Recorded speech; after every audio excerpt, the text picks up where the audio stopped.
Welcome back to our Kelly Files special, Defying the Sword. Tonight we're speaking with several Muslims and former Muslims who have taken a risky public stand to point to the threat from radical Islam, including our next guest, Dr. Zuhdi Jasser.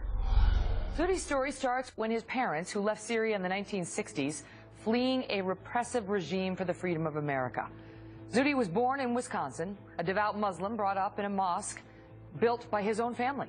That small-town mosque, immersed in the glow of a newfound freedom, taught me the clarity of love of country, love of liberty, and love of faith. He attended the University of Wisconsin-Milwaukee, and there he first experienced a very different kind of Islam than the one he was taught by his parents. Zuhdi says very early on he recognized that political Islam was eating away at his religion. Zuhdi ended up joining the U.S. Navy, earning his medical degree on a military scholarship, serving 11 years, and leaving service as a lieutenant commander. In 1999, Zuhdi moved to Arizona to take over his father's medical practice.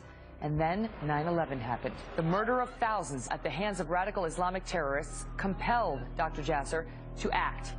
He helped found, and today he is the president of, the American Islamic Forum for Democracy, or AIFD, an organization dedicated to fighting the dangerous ideology now known as radical Islam.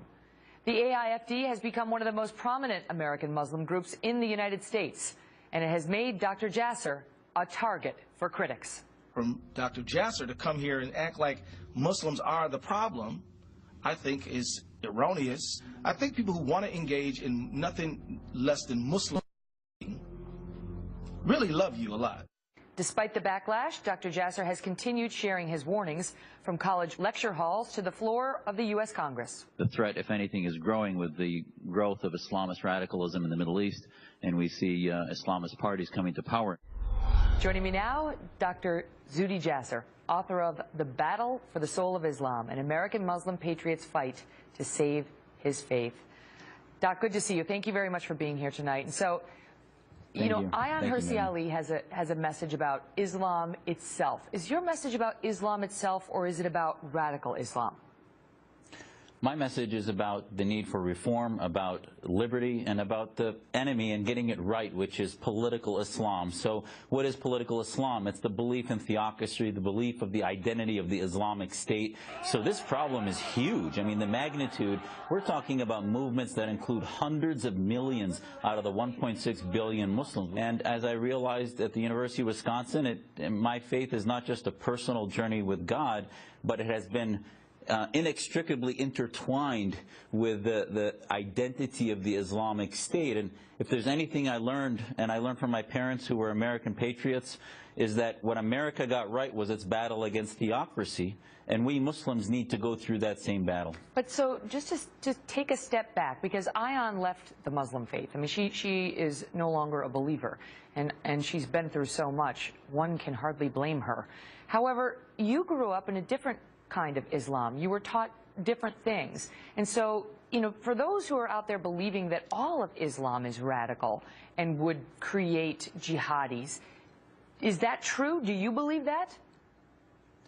Absolutely not. I mean, the Islam that I learned and learned from my parents, my grandfather, one was a newspaper writer who served country in Syria and was put in jail for those beliefs. My other grandfather was a Sharia court judge, but we were learned values that we were individuals. We could decide what was Islam and what wasn't. So certainly there are forms of Islam out there that are theocratic, that are dominating 56 Muslim majority countries. But the Islam I learned was a personal faith with no central authority, with a personal relationship with God. So it's the rise of political Islam that we're seeing more and more of.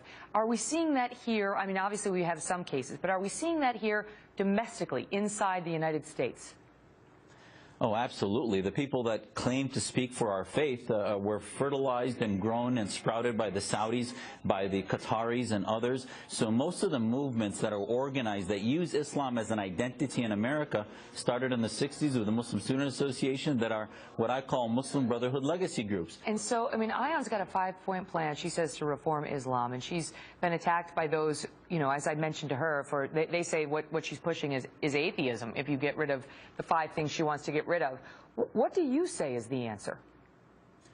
I think the answer is for us to come to terms with the fact that much of what is considered to be Islamic law kills apostates, is based in blasphemy laws, second, third, fourth-class citizenship of women where they don't get rights at equality. Yes, there are even passages in the Quran where women get half a vote of a man, a quarter of the inheritance. All these things need to be looked at by scholars that are modern, that are American first, believe in liberty first, and can reform these things. The first step is to defeat the Islamic State concept. Then in the next generation will come new schools of thought of Sharia that build first on that foundation of liberty and our First Amendment. And that movement can happen if Americans get behind the need to take sides within the House of Islam and not become anti-Islam.